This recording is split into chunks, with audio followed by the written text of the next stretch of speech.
আজকে অনেক দিন পরে গেমে আসলাম, গেমটাকে দেখার জন্য এবং প্রিয় ইউটিউবারদেরকে দেখার জন্য।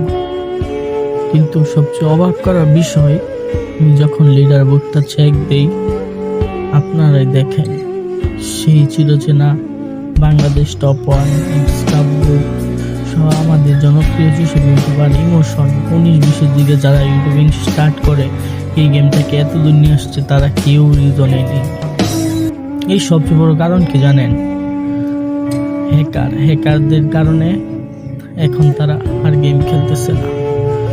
আপনারা যদি একটু সিএস এর এতে যান তাহলে দেখবেন টপ 1-এ যে আছে তার থেকে নিচে যারা আছে অধিকাংশই প্যানেলে প্রতিটা আইডি 20 থেকে 30 লেভেলের ভিতরে তারা দেখেন ফোন নাম্বার, হোয়াটসঅ্যাপ নাম্বার সহ দিয়ে রাখছে ফোন চালার। এদের কারণে আস্তে আস্তে সকল লিজেন্ড প্লেয়ার, কালকে দেখলাম গেমিং উইক তালহা আমাদের ইমোশন, আমাদের প্রায় সবারই ফেভারিট ইউটিউবার, যে ও গেমিং কমিউনিটি ছেড়ে দিয়েছে। এমন আস্তে আস্তে অনেক নক্ষত্রই ফ্রি ফায়ার থেকে জড়িয়ে পড়ছে, কিন্তু গেরিনা এদেরকে নিয়ে কোনো কাজ করছে না।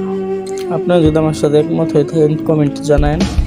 আর কালকে একটা ভিডিও এমন বিপক্ষে বলার কারণে আইডিতে ওয়ার্নিং চলে আসছে, পারলে কিছু কমপ্লেন করে দেন।